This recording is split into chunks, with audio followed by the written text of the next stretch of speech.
সুপ্রিয় দর্শক আসসালামু আলাইকুম। আনার, বেদানা বা ডালিম যে যেটাই বলে থাকি না কেন, এর পুষ্টিগুণের কথা কিন্তু বলে শেষ করা যাবে না। তবে আমরা বেশি পরিমাণে আনার কিন্তু খেতে পারি না। রোগীদের জন্য আনার অনেক উপকারী একটি ফল। আজ তৈরি করে দেখাচ্ছি আনারের মিল্কশেক। এতে করে আপনি অনেক বেশি পরিমাণ আনার একসাথে খেতে পারবেন, আর বিশ্বাস করেন এটা এতটাই মজার যা বলার বাহিরে। তো চলুন বন্ধুরা, আনারের মিল্কশেকের রেসিপিটি আমরা শুরু করে দেই।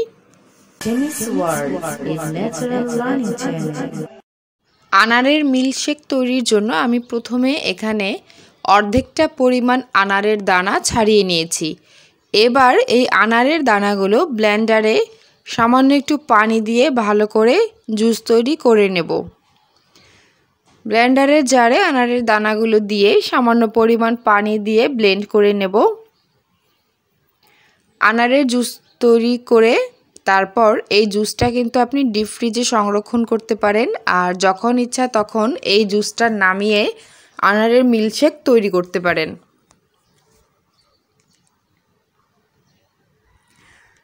ব্লেন্ড করা হয়ে গিয়েছে। এবার এই জুসটা আমি ভালোভাবে ছেঁকে নেব, কারণ এতে আনারের দানাগুলো আছে, এগুলো ভালোভাবে ছেঁকে নিলে আমরা একটি ফ্রেশ আনারের জুস পাবো।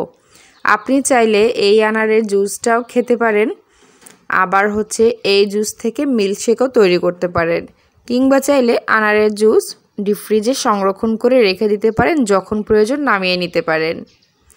এবার চলে যাচ্ছি মিল্কশেক তৈরির কাজে।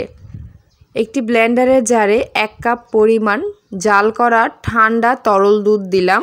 অবশ্যই ঠান্ডা দুধ দিবেন। দিয়ে দিচ্ছি হাফ কাপের চেয়ে কম চিনি, চিনিটা তো স্বাদ মতোই দিবেন। দিয়ে দিচ্ছি আনারের রস 1 কাপ পরিমাণ। আনারের রসটা আপনার পছন্দ মতো বাড়িয়ে কমিয়ে দিতে পারেন। আমি এখানে 1 কাপ আনারের রস দিচ্ছি। এবার দিয়ে দিচ্ছি 1 চামচ পরিমাণ ভ্যানিলা আইসক্রিম। আইসক্রিমটা অপশনাল, তবে দিলে টেস্টটা অনেক ভালো আসবে। চাইলে এতে বরফ কুচিও দিতে পারেন, তবে আমি আজ বরফ অ্যাভয়েড করছি। ভালোভাবে ব্লেন্ড করে নিচ্ছি।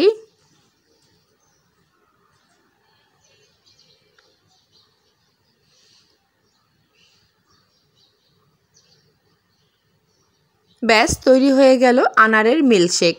এবার এই মিল্কশেকটা একটি গ্লাসে সার্ভ করে নিলেই উপভোগ করতে পারবেন ঠান্ডা ঠান্ডা বেশ মজাদার আনারের মিল্কশেক। চাইলে উপর থেকে কিছুটা আইসক্রিম দিয়ে দিতে পারেন, চাইলে কয়েকটা আনারের দানাও ছড়িয়ে দিতে পারেন, আবার একটু বরফও অ্যাড করে দিতে পারেন। সুপ্রিয় দর্শক, বাচ্চারা অনেক সময় ফল খেতে চায় না, আনার খেতে চায় না। আমার বাসায় বিশেষ করে বাচ্চারা আনার একদমই খেতে চায় না, আর আমি যখন এইভাবে মিল্কশেক তৈরি করে আমি আমার বাচ্চাদের দিয়েছি, ওরা বেশ মজা করে অনায়াসে খেয়ে ফেলেছে। তো আইডিয়াটা কিন্তু মন্দ না। বাচ্চাদের যখন ফল খাওয়াতে না পারেন, তখন এইভাবে মিল্কশেক তৈরি করে দিলে ওরা বেশ মজা করে খেয়ে নেয়। কেমন লাগলো এই মিল্কশেকের রেসিপিটি? পারলে কমেন্ট করে জানাবেন, আর আমার চ্যানেলে নতুন হয়ে থাকলে চ্যানেলটি সাবস্ক্রাইব করে আমার পাশেই থাকবেন। আমার চ্যানেলে আরও কিছু মিল্কশেকের রেসিপি আছে, যেমন ড্রাগন ফলের মিল্কশেক। আপনারা চাইলে আমার চ্যানেলটা ভিজিট করে আসতে পারেন। সুপ্রিয় দর্শক, আজকে এ পর্যন্তই। সবার সুস্বাস্থ্যতা কামনা করে আজকে আপনাদের কাছ থেকে বিদায় নিচ্ছি। আল্লাহ হাফেজ।